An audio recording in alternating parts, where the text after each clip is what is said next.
episode 93. We're back. We're back.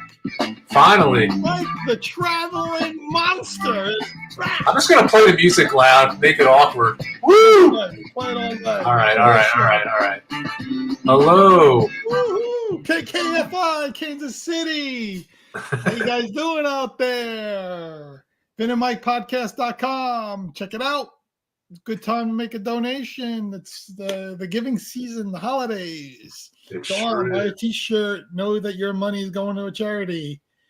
And Mike, you're back. You were all over the United States. All over Mike's country tour, Boston, Utah. I missed this. I kept thinking about this. I know. Hey, lots going on. You got to travel in between. We had, holiday weekends, more travel, family stuff, more stuff last week, the whole thing. But we're back here, December, a little chilly outside in the New York metro area, but all is well. So a lot going on, Mike. A lot going on in the sports world. Like I told you right before we came on, my big hope was that we could say that Juan Soto was a New York Yankee. But as of right now, they're still going through some of the last minute details, but it seems like it's a very close thing that's going to be done. The Yankees are going to trade, it looks like, 4 pitchers. Michael King seems like it's one of them. And then potentially Kyle Higashioka is the catcher involved in the trade as the 5th person, and the Yankees will get back Juan Soto and possibly, I'm reading now, Trent Grisham, who's another outfielder, would be like their 4th outfielder. But what are you thinking, Mike? You know what this is like? This is like an old school George Steinbrenner move. Boss. This is a boss move. It's about time. It's about time we have that feel that we go get the 25-year-old potential phenom could hit 50 home runs in Yankee Stadium, batting in front of Aaron Judge. And he's one of only 3 players in the history of baseball that have 130 or more walks in 3 consecutive seasons. The other 2, Babe Ruth and Barry Bonds. So he is a rare talent, this guy. Yeah. Imagine that combo, Judge and Soto. Ooh. I'll be okay with Soto batting second, with Judge batting third now. Yeah, I was going to say, who's going to lead off? So what would your lineup look like? Probably lead off maybe Verdugo, since we got him now. Yeah. Maybe Volpe's ready to be, to take that next step. I don't know. You got a lot of options. You can even put Gleyber Torres up there. You can get on base, but those guys got some power. I like to keep Gleyber more in that run driving position. Volpe might be ready for it. I don't know. Maybe Verdugo. Verdugo, that was a great move. Left field. Yeah. Listen, we need good price. We need a veteran lefty professional hitter that can play the outfield. He's a 270, 280 hitter. He hit 10 to 13 home runs in Boston. Give me 20 home runs. Give me the same batting average. And just give me a clutch hit when a guy is on first and second with 1 out in the top of the 9th in a 3-3 game in Boston, right? Give me that base hit to make it 4-3. That's the kind of player I want. I want a professional kind of player, and guys that bat 280 nowadays. It's like when we were younger and guys batted 320, right? Guys don't hit for that crazy average. By the way, on a side note, I was watching some old Yankee history in 1984, right? The Winfield Mattingly batting competition. Yeah, those guys, Mattingly batted 343 that year. Winfield was 340. Yeah, that's insane to me. Weren't they like tied going into like that last day of the season? Yeah. I was just talking about Don Mattingly because he won that 1 MVP in '85, and a lot of people think he got screwed out of winning the back-to-back MVPs in '86 because they gave it to Roger Clemens and Clemens winning the MVP and Cy Young, but a lot of people felt Mattingly should have been the back-to-back MVP, which a lot of people then say a two-time MVP in that short span would maybe get more consideration for the Hall of Fame. So there's a lot like to that, right? But you know, it's 40 years ago, right? Can you believe that? But like just with Mattingly, those years, I would say like 84 to 89, he was just He's the best player in baseball. that was, I don't know. He was the best hitter in baseball. He also was the best, like, him and Keith Hernandez were probably the two best fielders in baseball. The whole thing. And that year in '87 when he hit 7 or 8 grand slams. Yeah. Wasn't it something that was the only year he hit grand slams? He never hit grand slams the rest of his career. There was stat about that. Something crazy like that, right? Well, back to current Yankees. They're doing the right things. Yeah. And they had to do them. You had to make a difference in this lineup. Yeah. Listen, I always say it, and I always say you need lefty bats that hit in that lineup, especially in Yankee Stadium. You need quality outfielders. You need young guys. All the things that they've been lacking the last, I want to say 5 years. Not that I disliked or dislike Anthony Rizzo, but he's not a 25-year-old Juan Soto. You know what I mean? Even when we got him, we knew what we were getting. Yeah. Really good fielder. But, guy that was a little up there and, when he's healthy, is a good lefty bat. This guy is a phenom. I mean, he's going to sit in that middle of the lineup. It's going to be craziness. I think Steve might have a heart attack. I think he's going to have a heart attack. He probably never would have thought. He was excited about Verdugo. Possibility. He texted last night about Verdugo, which was nice. I felt the same way. I thought it was a very good trade. I don't think the Yankees gave up a lot for him. No. I look at this trade, and the names that have been thrown out there, Johnny Brito and Vasquez. I don't know. Those guys didn't excite me last year when they were called up. Maybe they improve and do better for the Padres. I'll be sad to see Michael King go. I think he was really finding his niche, maybe potentially as a starter. So, we'll have to figure out, who will take his spot. Maybe this Yamamoto guy out in Japan that we're going to have to pay $300 million for. But, hey, listen, we're the New York Yankees. I keep saying this every time we come on air last year, all through in baseball season. This is the New York Yankees. It's prestige. Like, you gotta put the product on the field that looks like it could win a World Series. It's just the way it is. No. It has nothing to do with you guys are arrogant Yankee fans. No, this is baseball. Like I always say, Ruth, Garrick, DiMaggio, Mantle, Bobby Mercer, Don Mattingly, Derek Jeter, Aaron Judge, this is the New York Yankees. I just gave you 100 years of history and 27 world championships, baby. Act like it. That's right. Act like it. Brian Cashman finally acting like it a little bit. Well, I think more Hal Steinbrenner finally acting like it. Maybe George haunted him in his dreams in the offseason and realized, hey, my dad did things this way. I better start figuring this out. So, well, hopefully I'll keep an eye on it as we talk, and hopefully we'll get a alert that says on the air. Well, Juan Soto is now a New York Yankee. But like I said, the last stuff I'm seeing here is they're going through medicals and, the deal. So here's the last thing. The deal, as Jack Curry and Joel Sherman reported, sends Soto and Trent Grisham to New York for Michael King, Drew Thorpe, Johnny Brito, Randy Vasquez, and Kyle Higashioka. John Morrissey says the Juan Soto trade agreement is being finalized now. So we could have this announcement in the next 2 minutes here. Oof. So Let's see. Yeah.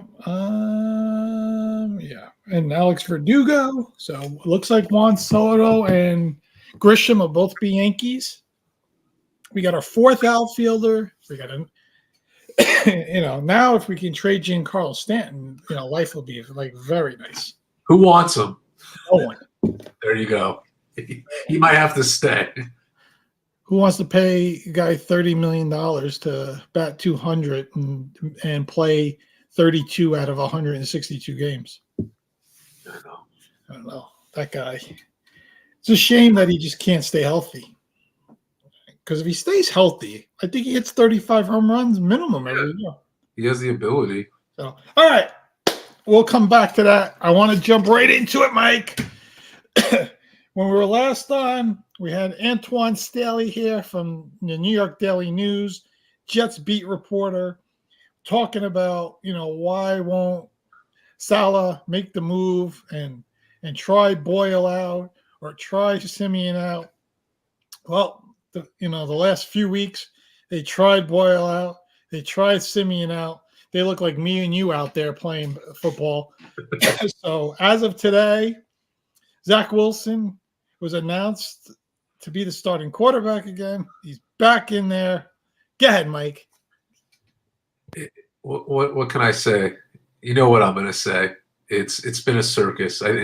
He's smiling. For those who are listening on Spotify later, I had to take a drink and I was choking. Sure. Okay. But yes, I am smiling. It's I could go on and on about this, but the bottom line is we tried it. It bombed. What else is there? Salah said they want to put the best person in that could help them win, and they say that's Zach Wilson. The whole thing about there were some things in the press this week about reluctancy to go in, and that was a bunch of BS. Aaron Rodgers spoke to him, and just on Pat McAfee just saying that he's been nothing but a consummate professional, always just looking at the glass half full. I think opposed to last year, he takes the accountability. And let's just face the facts. Is some of it his fault? Absolutely. But is some of it the offensive line? Yes. There's problems all over, and major problems with Hackett's offense. And there's been a lot on the table this year. But whenever there's issues on the offense, who's the first to blame? The quarterback, right? So that's it. I mean, he's been a good sport about it. What do the Jets really have right now? It's a lost season, and you just have to get back to basics and just try to present yourself well. I don't think Aaron Rodgers is going to come back this year. I don't think it's worth it if they had a chance to make the playoffs. I would say absolutely, but just rest yourself, get better for next year, and I think, Vinny, the biggest disappointment for me is not utilizing your star players like Garrett Wilson and Breece Hall. They've been kind of ghosts, right? But again, not to make excuses, there's been so many injuries on this offensive line. We knew it wasn't the best coming into the season. I'd probably put it as a C, but it's been one of the worst in the league, right? So I can't, as a fan, put all the blame on Zach Wilson. That's not fair. There's a lot of problems here. The play calling has been atrocious in that I joked around with my buddy Corey. The typical Jets offense is run, run, pass, run, run, pass, run, run, pass. You could say in your dreams. When they were doing okay, they were experimenting a little more, throwing the ball on first down, getting some yardage, giving them opportunities to make short third downs. But they're last in the league in making third down conversions. This is third and short, third and long. So what can I say? As a fan, this haunts me. I'm kind of numb to it now, and I just have to laugh that now. Here we were. Zach came in last year. They said they're not going to do it. Then it happens again this year. It's like deja vu. Then you try these two new quarterbacks. It didn't work, and now you're putting Zach Wilson in. I mean, the team has so many stories, but they're the wrong stories for the wrong reasons. So that's where we are. Did I miss anything that you would add? No, I mean, I feel bad for the defense because I think the defense has played exceptional in a lot of games. Really figured out ways to just shut down other teams. I think they've done a great job against some high level quarterbacks as well. I thought they did a great job against Mahomes. I thought they've done a great job against Hurts. I thought the first Josh Allen game, they did a great job. I think they even did a good job in the second Buffalo game until a little later in that game, just because the defense wears down. So I feel for the defense, especially the Williams brothers. They're fantastic. I mean, they're both amazing. We know what you have with Sauce Gardner and C.J. Mosley, but those Williams brothers are phenomenal players. The kid from last year, Johnson from Florida State's really coming into his own as a pass rusher. Just got still a lot of good players on that defense. I feel for them. And Rodgers made a good point that he feels Zach Wilson has done everything the team's asked him to do. He might just not have it, right? Like at the end of the day, excuse me, guy can do 50 out of 50 things you want him to do. It just doesn't translate sometimes on the field, right? He just doesn't have what it takes. The pass rush, he's not able to read it well. He doesn't like, to get hit as much as he's getting hit. All the little things that, are more mental than physical, maybe are taking a toll on the guy. But I think Rodgers also said there should be no leaks coming out of that Jets locker room. There should have been nothing that was said that this guy was hesitant about taking back a job because he's afraid of getting injured and impacting his potential free agency next year, right? Those are private conversations in the team. The other thing is we don't even know if that's true. Right. Like I could say now, sources telling me that it looks like not only the Yankees going to get this Juan Soto trade done, that Ohtani is now talking to Brian Cashman, right? And at that point, sources or whatever, it's a complete fabricated statement I just made. And this is what sometimes these people do because they have other agendas. They want, they just want to start things up and all this. So I think Rodgers was right on when it came to that. But I mean, listen, Garrett Wilson to me is a superstar receiver. That guy finds a way to get open, make catches, long catches, short catches, gets in the end zone when they can't score, right? Figures out a way. He's done it the last 2 years. He's had really not a single NFL-worthy quarterback. Zach Wilson's in the bottom 30 when it comes to all the statistics for quarterbacks. Last season he had all the issues and everything as well. Had 1,000 yards, offensive rookie of the year. Breece Hall's got to deal with 8-9 men in the box sometimes, it feels like, constant defense on him, an offensive line that's a little injured and probably a little underwhelming in terms of their play. So your two big stars don't even have the opportunity to put up things. When they do, when you see how Breece Hall breaks through and scores, and you see the moves Garrett Wilson does.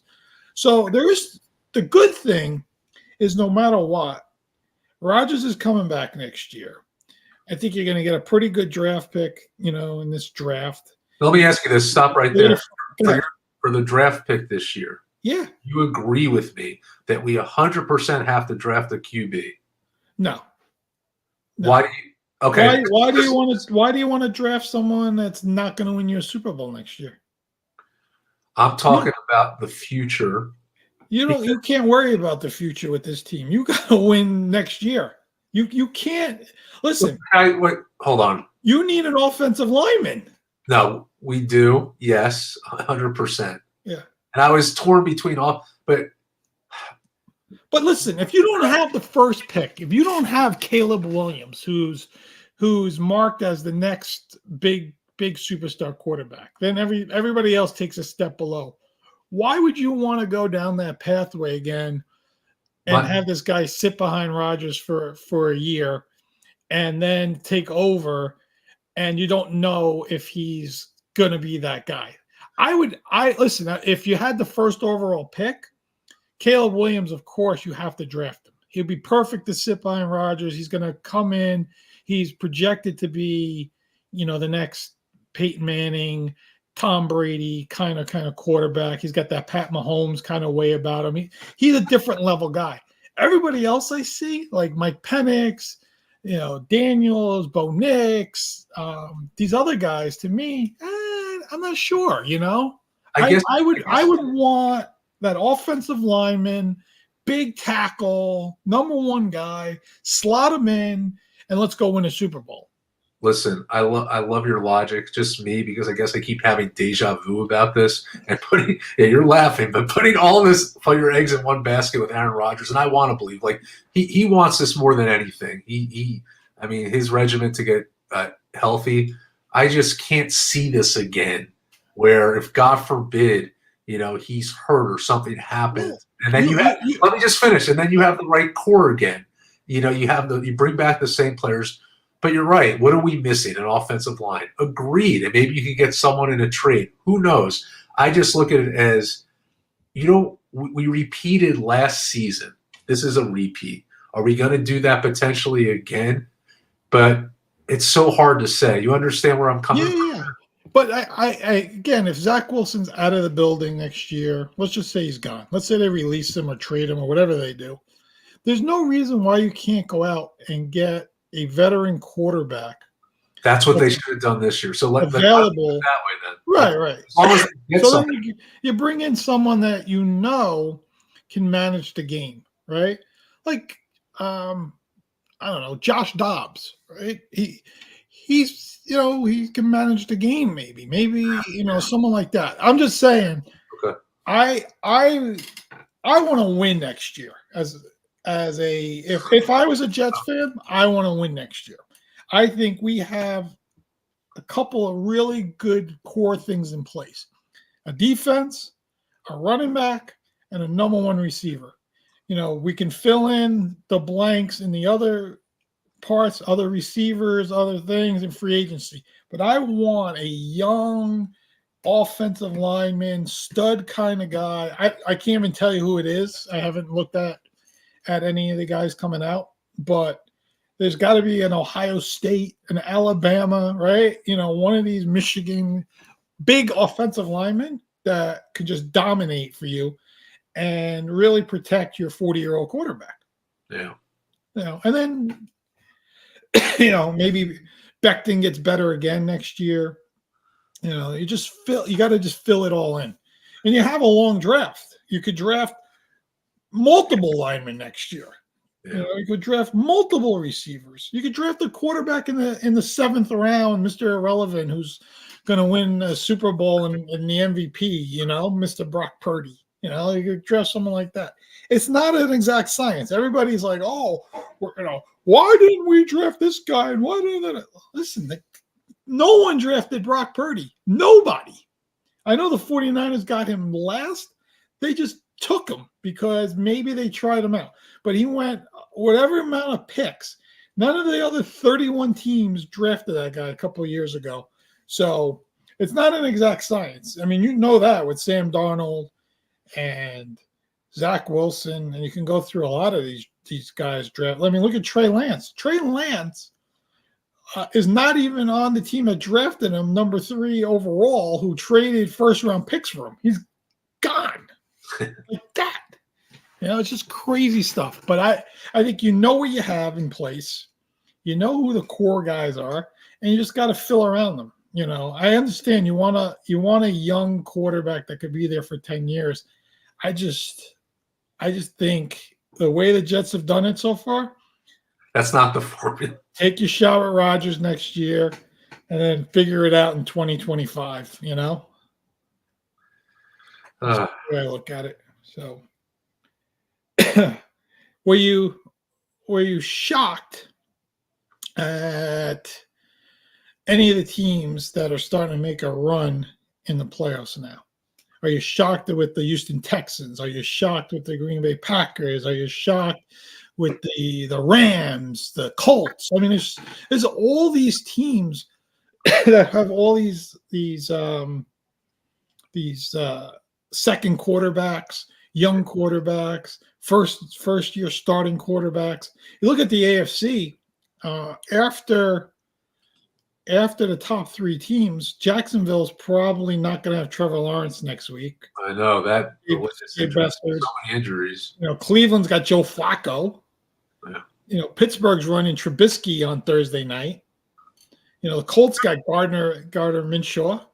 I mean, it's insane who the quarterbacks are with these teams that are in. But any one of the, I mean, I'm guessing Houston is the team that's like most shocking. But anyone else that jumps out at you?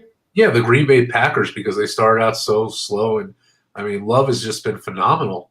I mean, he just beat the Kansas City Chiefs. He had, three TDs, close to 300 yards. But he's been so consistent. His consistency the last few games have been unstoppable. They're getting hot at the right time. I've been really impressed with the Packers. And we got to talk to Kyle about it. But, man, they're the rushing between, I mean, A.J. Dillon, phenomenal on the rushing end. I mean, has been consistent.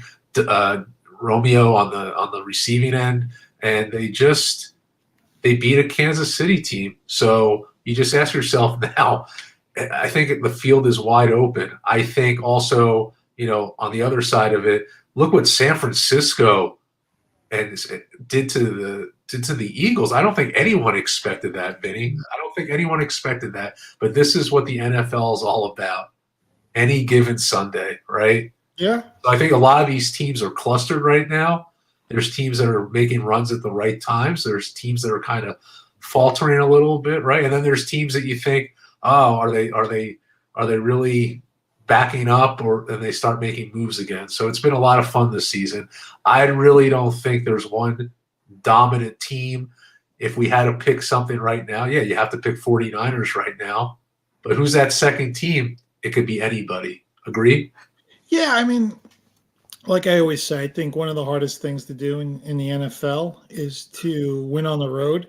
And for San Francisco to fly west to East Coast, which I think is difficult, and go out there and score 6 consecutive touchdowns, and just basically, dominate the Eagles. After it was 6-0, after those first, I think it was the first quarter. The next 3 quarters, it wasn't even a game. They just dominated them. I think a lot of it is Kyle Shanahan's scheme. And then he has Deebo Samuel and McCaffrey, who are just fantastic players. I think the one thing that if I'm a team playing them, that I look to do is I look to get closer to the line of scrimmage. I want Brock Purdy to beat me the same way I want Tua to beat me, the same way I want a lot of these quarterbacks to beat me, is outside the numbers, 15 to 20-yard throws. I want to see what Tua did against Washington with Tyreek Hill, right? He made those 2 big passes to Tyreek Hill. And I want to see Brock Purdy do that against me if I'm playing him. I'm playing a lot of press coverage. I am blitzing him as much as I can. I'm run blitzing. I'm looking at these guys, these quick slants. I'm keeping my linebackers in the middle of the field. Those are the things I want to do. But at the same time, they play fantastic defense as well, San Francisco.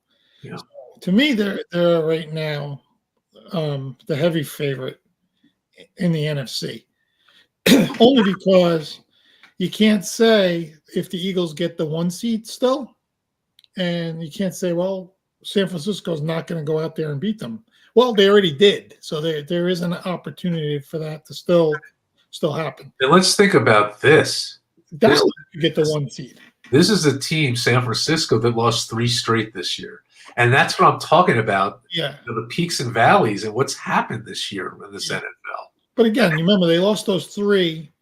No Deebo, no Trent Williams. True, but yes, they did have injuries, 100%. Yeah. But the way they picked themselves right back up. Well, they went out to Jacksonville. Think about it. They lost those 3 in a row. They lost that third game at home, against the Bengals, who weren't playing well at the time, right? And we were like, this is a game where they should win. I remember us talking about it. I think we thought San Francisco was our best bet. And they got lost that game. Then they went out to Jacksonville. We were like, if they can't beat Jacksonville, this season's probably over for them. And they went out and crushed Jacksonville and have actually, ever since that game, have just been on fire. I think they've beat the crap out of everybody since that game. They're playing so well. The other team I want to allude to that's kind of been all over the place is the Buffalo Bills. And we talked about the Eagles with their loss against San Francisco. The week before, though, let's just face the facts here. The Bills should have won that game, period. They really controlled that game for they really controlled that game for the majority of it. Yeah. They've been a team that's been all over the place. Which Josh Allen's going to come to play? I mean, they're still obviously in the playoff hunt, but man, they've been all over the place. Probably the most erratic team, in my opinion. Yeah, I think so. There's a couple problems there, right? One, they fire the offensive coordinator. And now Joe Brady is running the offense, and they want to do some different things on that end. And it looks like Josh Allen and Jared Cook and Diggs, and looks like it's clicking a little bit, especially against Philadelphia. It looked pretty good before the bye week. But I think the biggest problem is Leslie Frazier took a leave of absence as defensive coordinator this year, and McDermott has assumed that role on top of head coaching, which sometimes I just think it's too much for a head coach, right? I just don't know how he could put so much time into the defense and still be a head coach. I just think there's so many things that a head coach needs to pay attention to during a game. And I think he did a little disservice to his team by just not saying, hey, linebacker coach, I don't even know who their linebacker coach is, but I'm just saying, hey, linebacker coach, I want you to assume DC responsibilities this year. I'll be there to help you out, game plan, but I need you to manage the defense, call the plays, run the whole system. And I think that we see has been hurting them. A lot of injuries on defense as well. And then, Josh Allen struggled.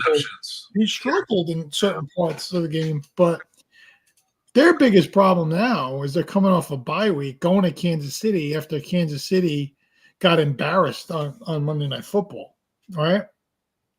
So Sunday Night Football.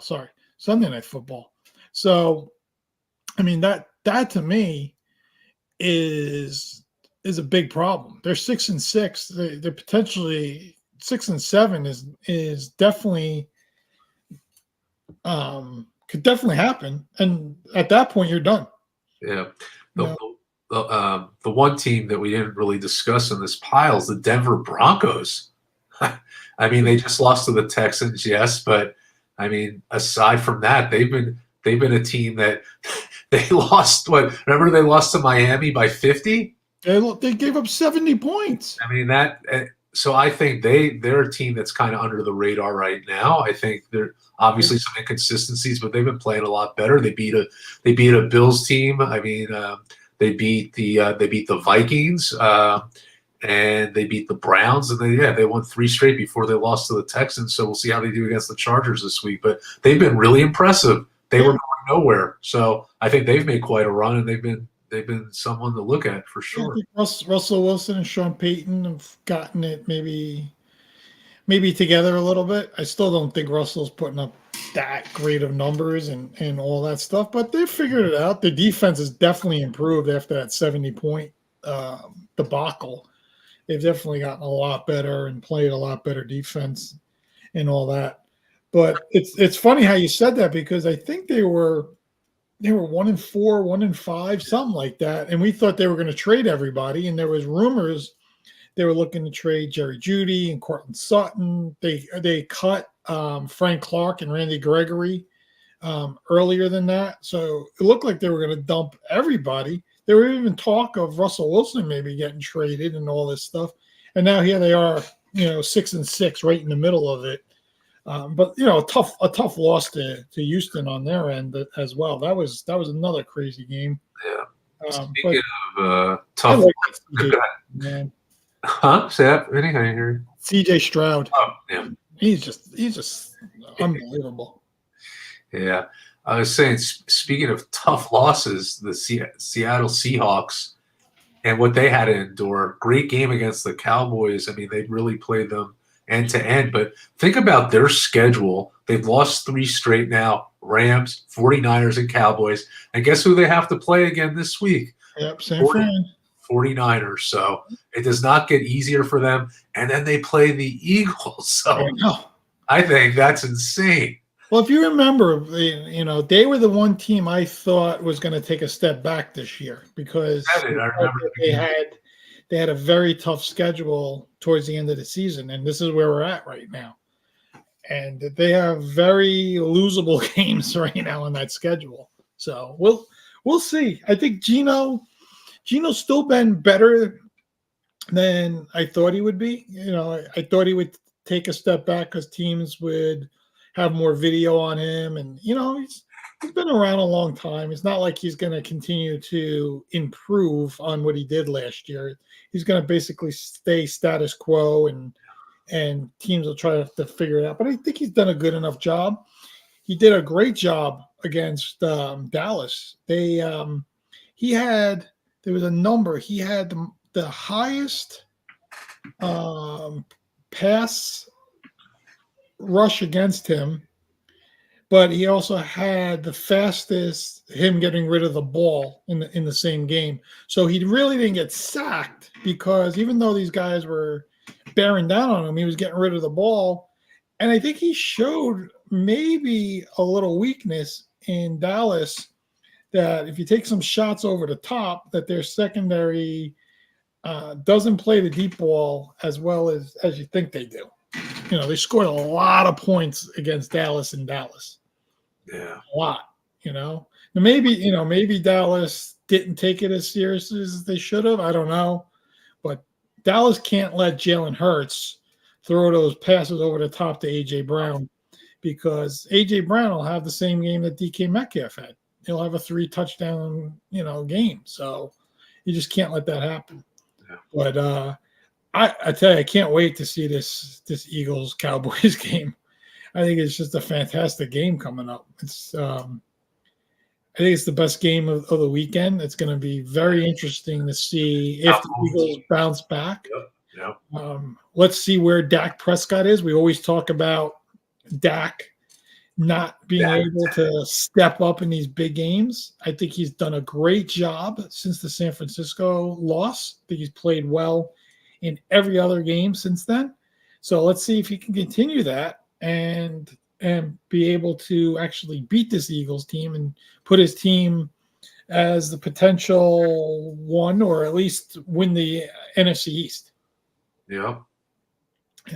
I think the disappointing teams for me when I look at it is I'm extremely disappointed in the New Orleans Saints. I thought their schedule and the way their defense played last year, and I thought Derek Carr coming in and maybe managing the process better, getting the ball to Kamara more and things like that they would win a lot of, not overly high-scoring games, but I thought they would win a lot of games, by 4 points, 7 points, somewhere in that 24, 21, 17 kind of offensive numbers. Not big offense, but their defense has been disappointing.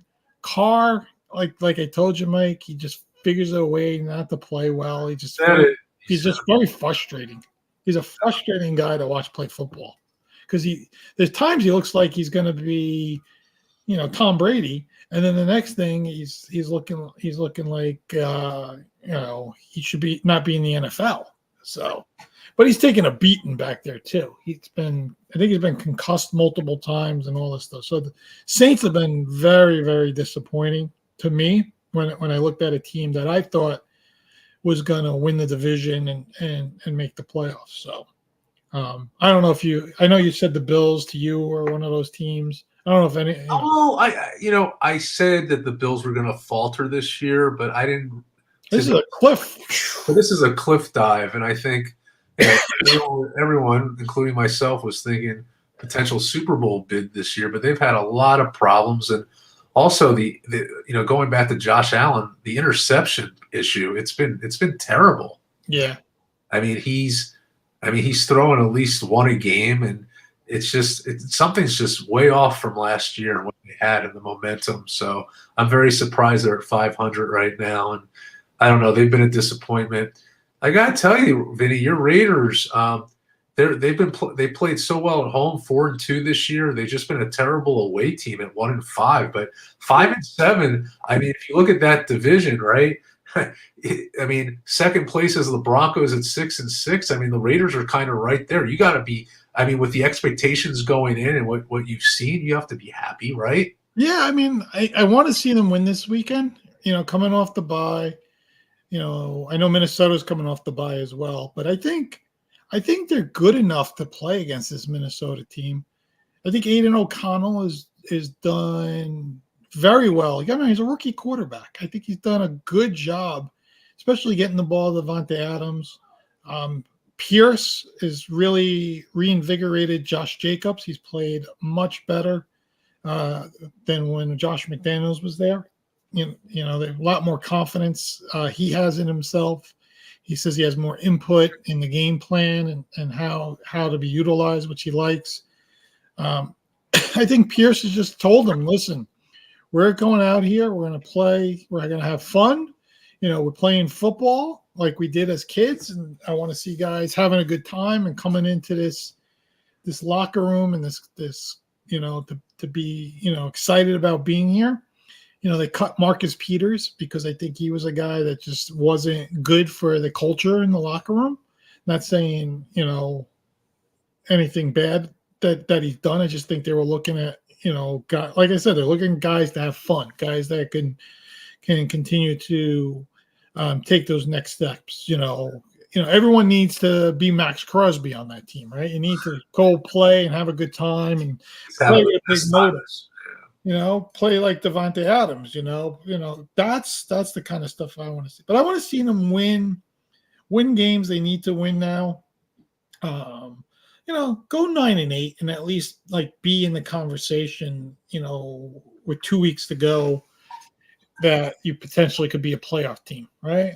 Be somewhere, I don't know, 7-8, 8-7, somewhere in there. I think they got a bunch of winnable games in the next couple of weeks. I still think they play the Chargers and the Broncos. I think the Vikings they could beat. I know they get the Chiefs again, but again, Chiefs the way sometimes they look, they're not scoring a lot of points. The Raiders always played them well. They had a 14-0 lead, like they always do. It seems like against them, and then Mahomes just gets angry and scores all these points. But I think if we could just be competitive, and then next year we'll have to figure out, where we sit with coaching, where we sit with the general manager.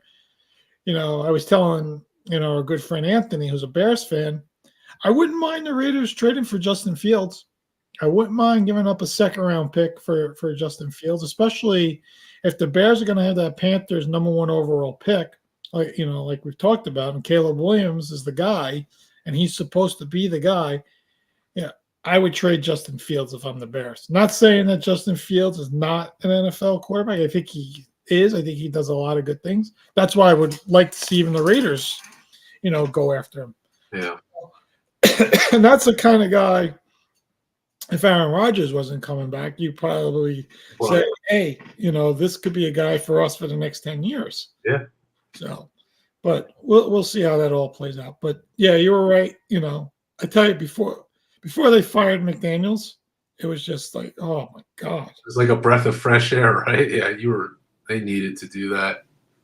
That guy last year with all those double-digit leads that we lost, and not knowing when to go for it on fourth down and not paying attention to when to throw challenge flags because he's too worried about calling offensive plays, and then all the stupid stuff you're hearing out of the locker room and telling guys. Don't talk about the Patriots when you're in the Raiders locker room. Like what the hell is that? Like, shut your mouth, man. Like, go coach your team. Your Packers, your Patriots tenure's done. And talking about Patriots tenure, what do you do with Bill Belichick? His team might win 2 games. And not only are they losing, they're not even scoring points. So I looked at it, Mike. The last 5 games, and I'll let you guess how many points you think they scored. Last 5. Well, I know the last 3. All right, let me think. I'll give you a hint. It's an even number. 40. 16.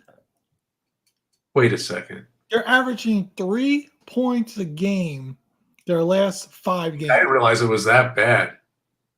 16. I did put something on Instagram about it, but I forgot how bad it was. They are dead. 5 games? The last 5. They're dead last in the NFL in points scored. That's with how bad the Giants played. That's with how bad the Jets played. That's with all the injuries to other quarterbacks and just. Well, think about what I said. You said the last 5 games. I said 40 points, which is less than 10 points a game. I mean, that's not 3 points a game. That's pathetic. That's unbelievable. You can't keep them. No. Anthony thinks the Chargers should hire him. He thinks he'd go out there With that kind of offense, yeah. fix that defense. Yeah. Herbert is a franchise kind of guy. You got Austin Eckler, you got Keenan Allen. He thinks that's a great job for Bill Belichick. And I said, to get him to go out to LA and be a coach out there, you're gonna have to give him like ownership. You have to pay him like $20 million a year for like 5 years. Mm. Someone listen. If he's not in New England next year and he still wants to coach, somebody will hire him. He'll have a Jets press conference. Do you think Salah's going to last? I think here's what I think. You think these Joe Beningo text messages and all that, they're talking about, Zach Wilson via text and all this stuff, and he doesn't like Zach Wilson, that he shouldn't be texting a radio host this stuff. Do you think that's going to haunt him when they evaluate his performance? I think that the only reason why he's still there is because of Aaron Rodgers. He's kind of a fixture, him and Hackett, right? But he's on thin ice. If you look at his record and just the Jets' record, I mean, his 3 years, it's under 500. It's way under 500. And if they continue not to perform with Aaron Rodgers, he's a goner. And he may be a goner if they get off to a poor start next year, they may just get rid of him mid-season, because I think he's on very thin ice right now. I really do. I think someone had mentioned this to me, and I disagreed with it, and now I kind of see the dynamic, and I'm trying to understand it. Someone had said to me he acts more as a friend than a coach. And in a way, he wants to be very complimentary of his players. But put that aside, I felt there's times that he's been lost this season with timing of the game. But Hackett's been his offensive coordinator, and Hackett coming in. What has he proven? Nothing, right? There's just a lot. I'm telling you, there's a lot of parts that are just not there. But his saving grace is Aaron Rodgers and putting him into the center, putting him to quarterback next year. But mark my words, if they get off to a very poor start, he's not going to last. They're not going to get rid of him at the end of this year. No way. I can't see it. So you say he'll be back? Yes, I do. They were saying there's somewhere it could be potentially 7 to 10 jobs available next year in the NFL. That's a big number. That is a huge number. The Carolina job and the Raiders job are already open. Yeah. So those are 2 right off the bat. All right. New England. And you know who else I think about too? I mean, listen, he's a great coach, but how many more years is he going to? Is Pete Carroll he may? I mean, I don't know. I know he loves it, but I I don't know where he stands, especially the way we'll see how the Seahawks finish this year and how they do with the yeah. schedule. It could roll. It could roll into a bad. Like they might retain him, but then next year is one of those years where you look at it like, hey Pete, you're gonna have to get back to the playoffs, and he wins 4 games, and that could be the end of him. Yeah. You know, Anthony thinks that Matt Eberflus or whatever his name up there, and the GM are both going to get fired. He feels that's another job. Everybody's saying Brandon Staley's getting fired out in Charger land. Yeah. Yeah, it's going to be a very interesting push here towards the end of the season, especially with all the quarterback injuries.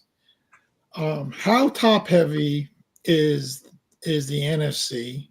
You know, is it just the 3 teams, which it looks like it's the 49ers, Eagles, and Cowboys, and you know, the Lions are 9-3 and nobody's talking about them, right? Like we didn't even talk about them. No, we didn't talk about them, and I think listen, they've done a great job, but there's also been games they've been so terrible, right? I don't think they've earned the respect yet that they because there's been games that have just been so off and not good that they don't have that trust yet, even though they're 9-3. Yeah, I got what you're saying. That Ravens game where they lost, I think it was like 37-3 or whatever. Yeah. That was bad. And I think Jared Goff doesn't give anyone a real warm and fuzzy, right? You look at Jared Goff. So I gotta say one thing though about the Cowboys. You know, this is Dak's 7th season, and we know they've had playoff woes, and it's just not been good there. So I think this is a very big season for him and that organization and what they do in the playoffs this year.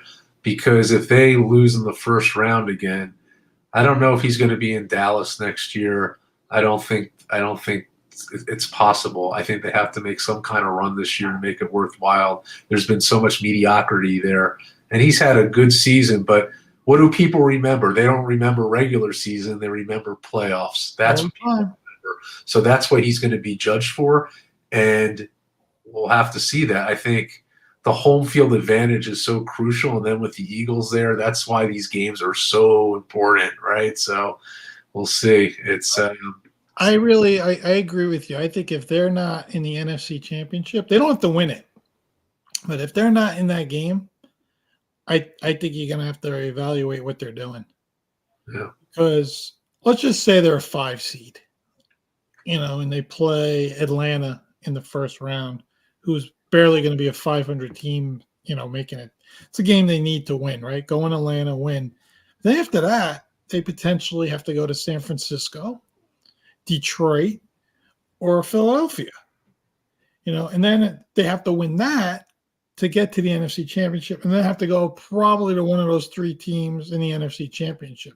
So I think you're 100% correct where they really need to be a 1 or 2 seed to have home games, because I don't think they can go to the Super Bowl as a 5 seed. And it's going to be even tough to beat San Francisco and Philadelphia back-to-back weeks, even if they're home. So, and Dak is the reason. No matter which way you look at it, you know, you can say whatever you want, you know, Micah Parsons, Tony Pollard, Mike McCarthy. If Dak Prescott is not good and not throwing touchdown passes to CeeDee Lamb and Brandon Cooks and these guys, everyone's going to say he's the problem. Yes, he had a great regular season, but he still can't do it when it counts the most. You know, it goes down to the whole Matt Stafford thing, right? Like Matt Stafford, we said it that whole time. Well, I said it. I'm like, he just doesn't do it when it counts. He doesn't do it when it counts. And he did it when it counts. Now, you know, he's a Super Bowl winner. He's probably now has a shot of being in Canton better than he ever did, and all this stuff. You know, it's the same thing. Like, you got to prove that you can win and get yourself into these championship games and win them. You know, you got, first of all, you got to get there, and then you got to figure out a way to win them. Yeah. Peyton Manning, Tom Brady, They know how to win. They got ways to win on the road, win those games, get in Super Bowls, win Super Bowls. For sure. 100%. So do you think this will be the first year that Pat Mahomes plays a road playoff game? The way they're trending, it's very possible. To me, like, Kansas City's good, but they're not great. We've seen flaws in their offense and defense, and they're beatable. It's very possible. But Vinny, even if they are a road team, what do they have? Playoff experience. I mean, I don't want to bet against Mahomes in the playoffs. That's where he comes alive. So he's one of those people that maybe he's good in the regular season, but he's not great. And then the playoffs come, and he's like a different person. It's so hard to gauge, right? Guy's been to 5. Here's what I said yesterday to someone. He's been to 5 straight AFC championships. Right.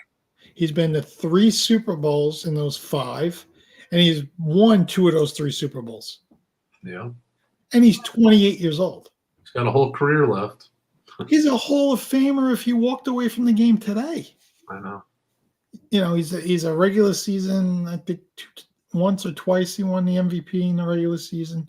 Like you said, last year you look at his overall regular season numbers, they weren't phenomenal, like off the chart, like you know, kind of numbers.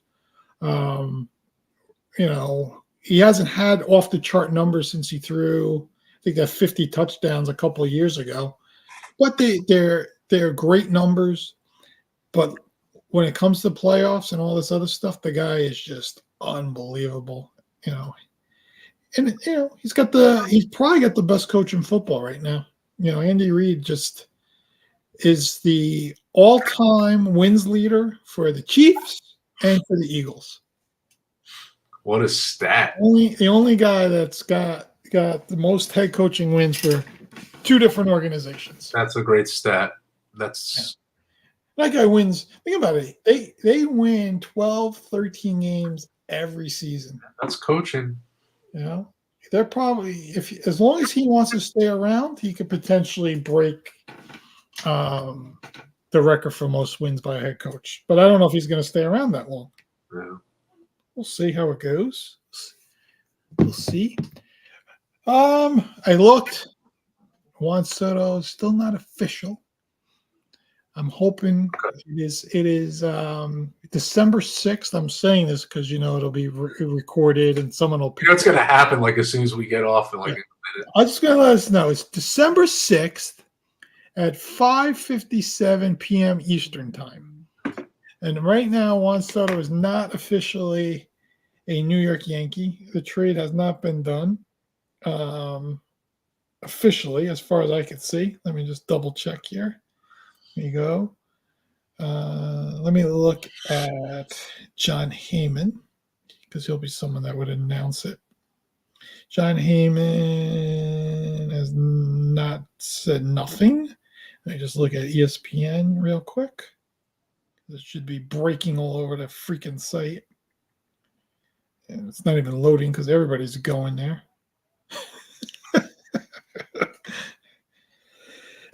So you could, when we get in our group text message later today with Steve. Oh, I cannot wait for that text message. I'm gonna see if he's got any negative thoughts. Like, is he gonna be mad that the Yankees gave up 4, you know, potential starting pitchers in the majors? Like, did we give up too much? You know, is he going to be mad that we don't sign him to an extension right away by giving up all these guys? We need to, you know, or is he just going to be happy that we got him and just throw him in the lineup and look like we could win a World Series next year? We got to have him on to discuss this. Yeah, absolutely. Anyway, what a good show. What a great way. One last team we forgot all about on the Giants. You know, Tommy DeVito winning games. Tommy Cutlets. You know, he lives by you. You know that, right? No, I'm going to his house for cutlets. Yeah. You know, he lives right around the corner. I know. It's pretty. I real quick about the Giants and Tommy DeVito. What a great story that is. Guy, and then you know where he made his appearance? He made it against the Jets, and they wouldn't let him pass it. I know. And even despite that, the Jets almost lost the game. And now, as time went on, they gave him the confidence to do what he wants, and the Giants have won a couple games. And he's such a humble story where, yes, he still lives at home. His mom cooks for him, and he just wants to. It's just really cool. I'm happy. It's a feel good story for sure. They got it. They got it. What's funny is they're all of a sudden can make a little noise because of like the way the NFC has turned out.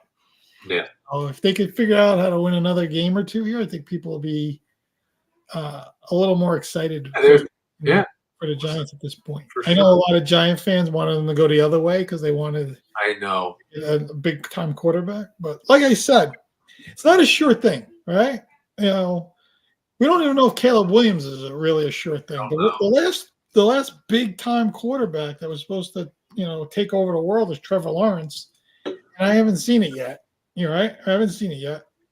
I think he's getting better every time, but it still hasn't taken off yet. So we don't know.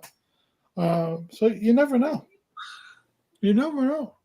So I think the Giants should just be happy, win games, see if you can make a little noise, maybe squeak in a 7 seed out of the blue, and which I don't, I think it'll be too difficult. But hey, who knows? Maybe Tommy Chicken Cutlets has got it. Tommy Chicken. We're gonna go right over to Carlstadt. What's the place across the street I always go to? I forget the name. We'll just cook up some chicken cutlets there with them.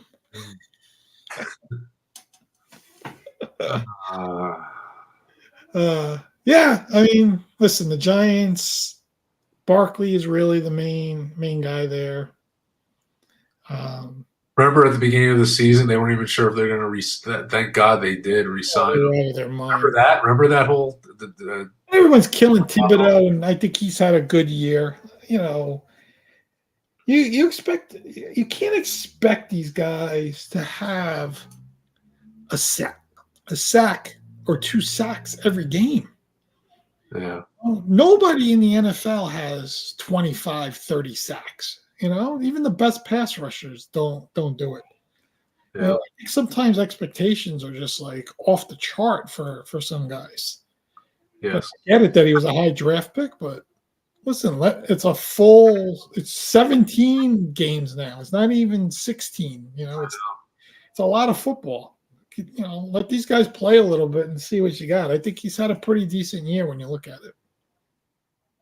I get their frustrations. I have the same frustrations with every single player on the Raiders sometimes, except Devontae Adams and Max Crosby. I think they're the only guys that play 1,000. You know what you're going to get with them. Oh, my God. But, all right. Oh, I'm going to look one last time. Here we go. Last time, then we're out of here. I want to see the official. It's official. No. Oh. Not official yet. All right. Well, our next show. Everybody and their mother are talking like it's a done deal. It's still not official, meaning it hasn't been handed into the Major League Baseball offices. I wonder how that works. We got to find somebody to talk about how an actual trade works. Yeah. Right? Who finalizes it and what are the steps? Yeah, is there a contract that is signed over? Does the owner legal have to sign a line on Soto's contract and then send that over to Hal, who signs it, and then they send it into the MLB office for a transfer? It's essentially a contract swap, right? That's what it is. So you have to take physical contracts and swap them. Yeah. How does that work? It's a good question. Is there some amendment they got to fill out? You got to fill out some kind of form and get it notarized by Notary Public, Notary.com. Notary person. Notoriety. I guess, and if you got to get stuff notarized, yeah, everybody has at least 10 people on staff that are notaries, so you don't have any problems. Better stamp this freaking contract right now. You know? Yeah, I like to know how that works. Yeah. I wonder how it works, like when you pick up the phone too. Like, hey Mike, this is Vin. Would you you have any interest in trading Juan Soto for Michael King? You got to think there's a lot of texting going on now. There has to. There's oh yeah, bad all the debate, logistics, social media DMs. Yeah. None of my DMs, Brian Cashman.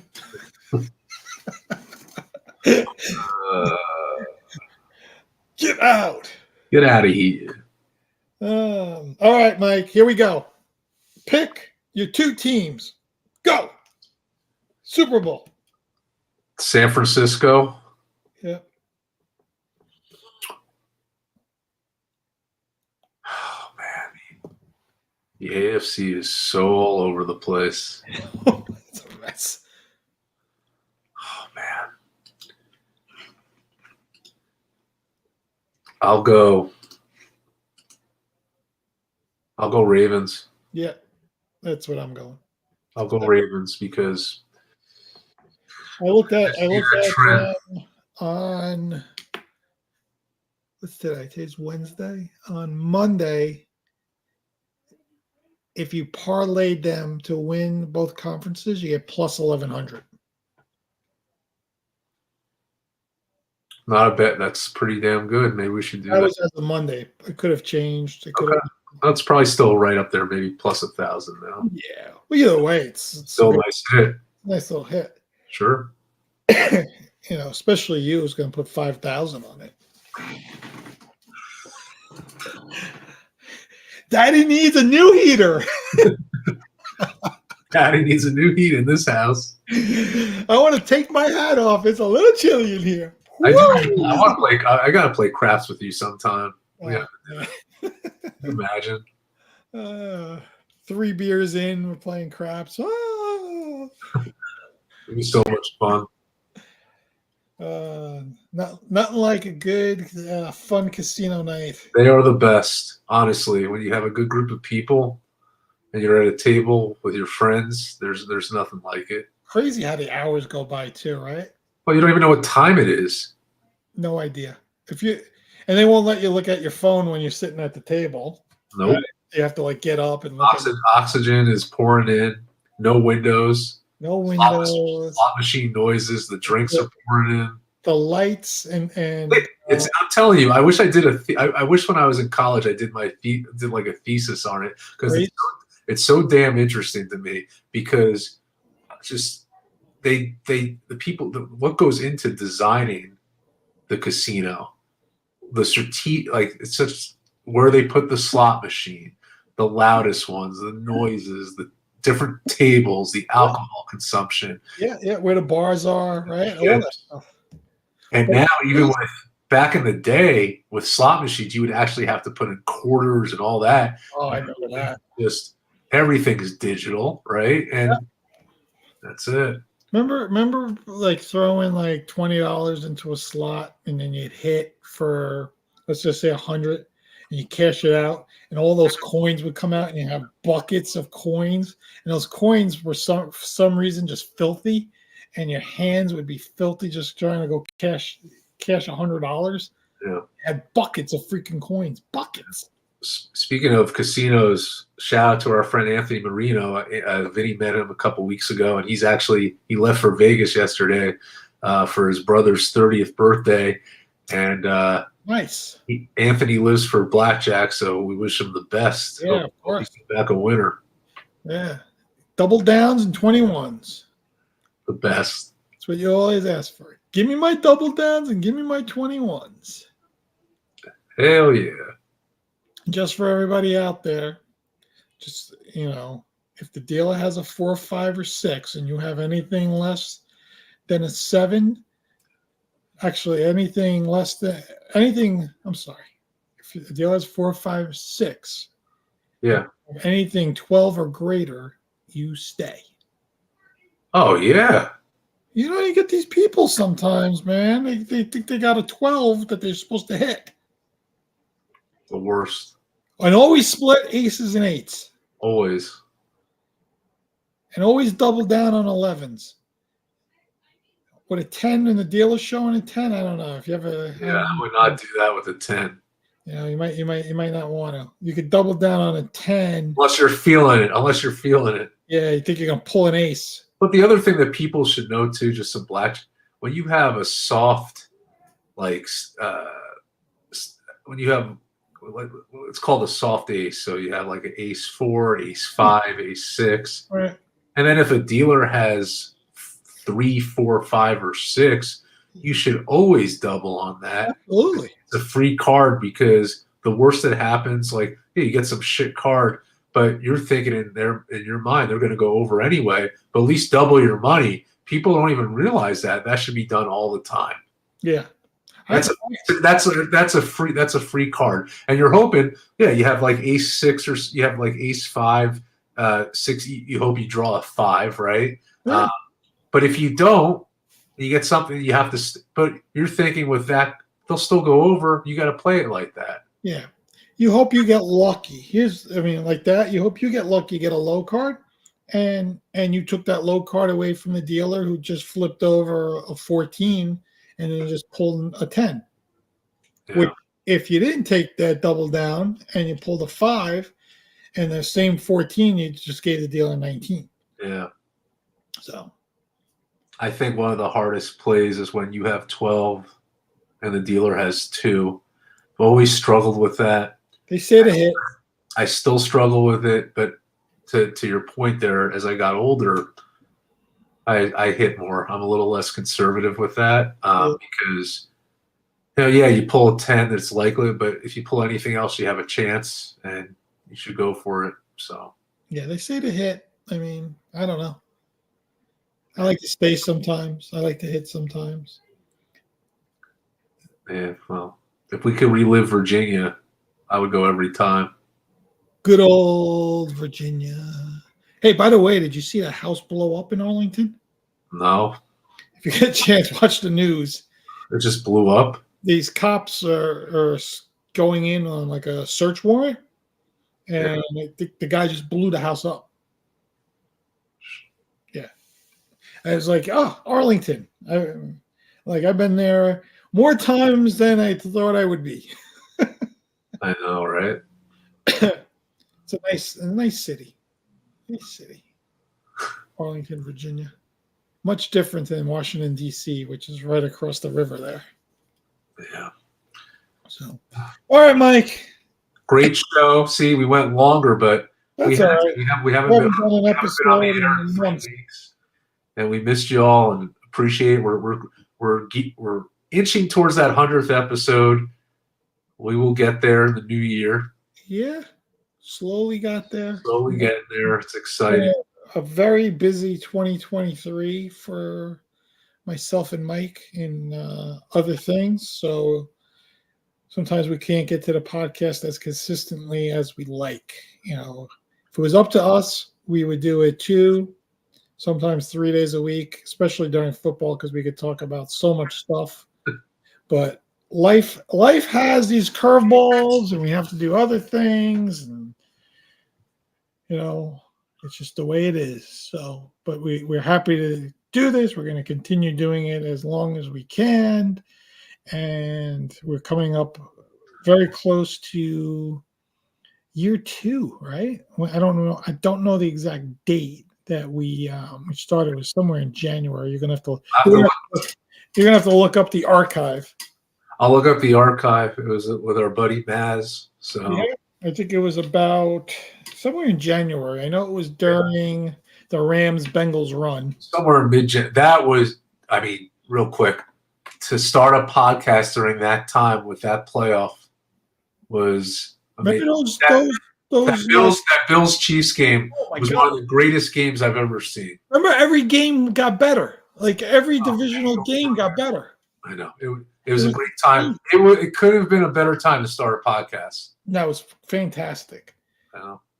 We're still learning how to do this, I think, but I think we've gotten much better at it. More natural. Yeah, I like to watch Pat McAfee from 12 to 2 while I sit with my laptop and do some work. He, And one thing about him, real quickly, I watch him too now. I love him. He really carries ESPN. But when he did that Georgia Alabama pick, that was great. he gets for those who didn't watch it, he gets the crowd all amped up with the Georgia chant, like getting everyone crazy, thinking that, oh yeah, this guy's for Georgia. Then he takes a pause. He did it like he's like a good actor. He took a pause and he goes, "I'm taking Alabama," and everyone's like, "What?" So He had the whole desk up there like dying, and then he started doing the whole roll tide thing after that. That was unbelievable because he had the whole Georgia song. He had the whole crowd and the whole thing, and then he goes, "But I'm taking Alabama." his antics, he's so good at what he does. Yeah, It's entertaining. I like watching him to like just get some ideas and understanding how to talk to guests because he has some great guests and he has a big interaction pool too, right? Like they have, he has 3 or 4 co-hosts, and then he's got a couple of guys, that do his board and answer phones or whatever they do. He's got a great crew. I think his show is fantastic. I really enjoyed it. And he's got a nice big studio that used to be a church in Indianapolis out there. Nice. It's amazing. Very cool. Yeah, it was cool to see him in New York yesterday to do the whole Aaron Rodgers thing. It's being his crazy self. What was the one other thing I wanted to say?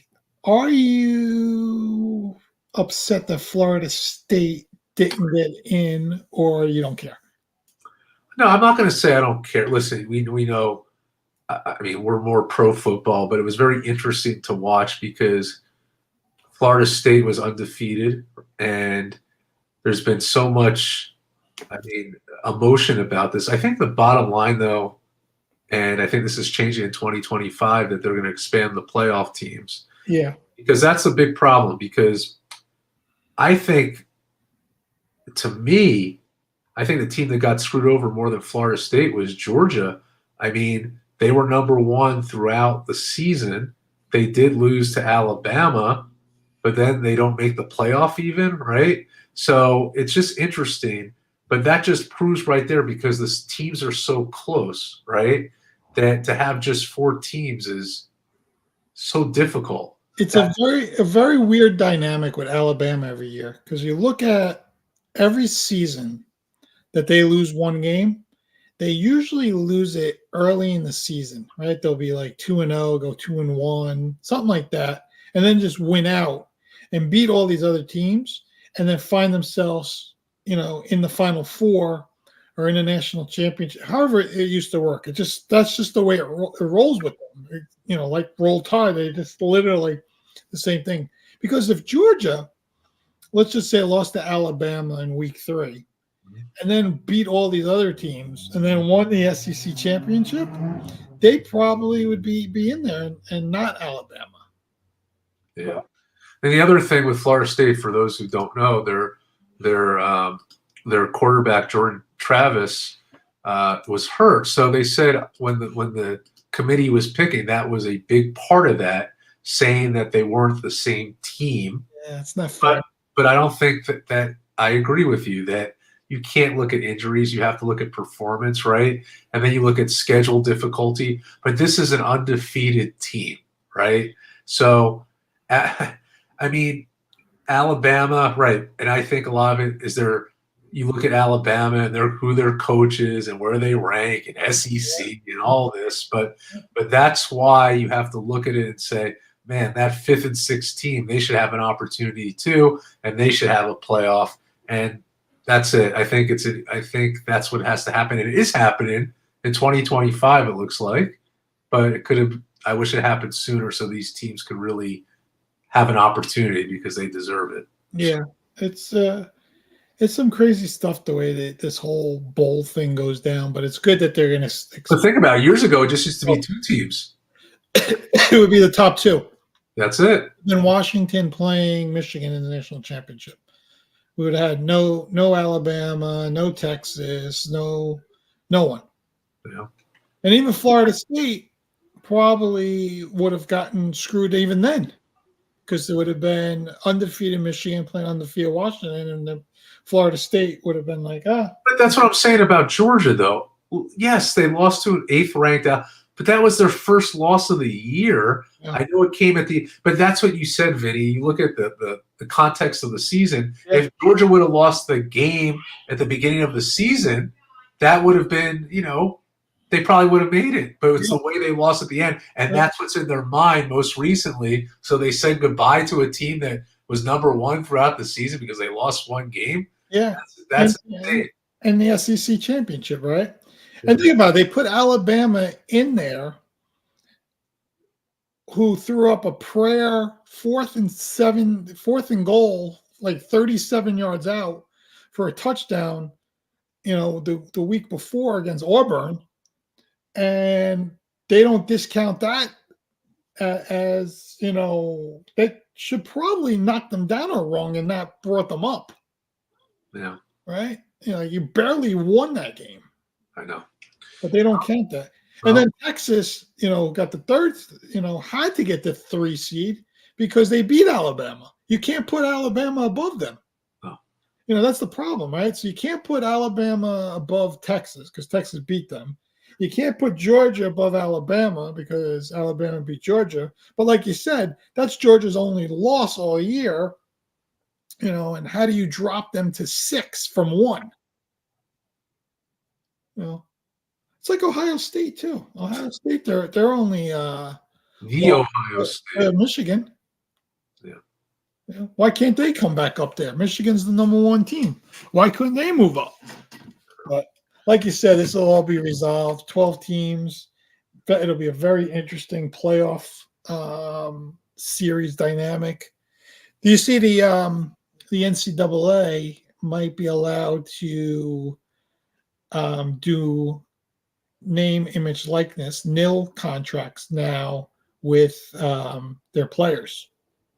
So essentially, these schools can now pay their players. So it was a long time coming. Yeah. So basically, you throw Alabama merchandise on whoever you want, and you get them to stay with you, making more money in college than he would as a rookie in the NFL. How sports have evolved. I'll tell you, the minimum salary for a veteran in the NFL is $870,000. I think it is. I could very, very much sit on the bench behind Zach Wilson and pretend I know how to be a quarterback. I want you just to sit there. Sit. You don't have to do anything. I will sit there when it's 20 degrees out in no jacket. There you go. For $800,000, yeah. With that $50,000 game check that I just got, I'm good. That's the minimum. That means these guys that have $3, $4, $5 million, man. It's a good life. I knew I should have tried harder. I knew it. I should have. The XFL still tryouts. I know. Now I understand why these guys all do performance enhancing drugs. They're like, yeah, I'll take the chance for 5 years. I'll make $50 million, and then I'll figure out my health after. It's a terrible way of thinking. Terrible. It's all your fault. All right. It was a good show. Great show today. Our longest show we've done in a long time. I think the longest. Yeah. It was you know what? We had 3 weeks to. Yeah, we had a lot of catching. A lot of material. We didn't even talk about the Knicks. We didn't even talk about the. We'll talk about them next time. Didn't talk about LeBron James, Maverick Carter, making illegal bets. Save it for next time. all this fun stuff. Maybe Juan Soto will be signed by the time we come back on. By the way, it's now December 6th. Oh, here we go. It's 24 p.m. Eastern time, and Juan Soto still has not signed. I'm sorry, Juan Soto has still not been traded. I keep saying signed. He has not been traded. We don't have an official update yet. All right. I say it happens after Hal eats dinner. We will do that. We'll after dinner. All right. All right, Mike. Have a good night. See you, Vin.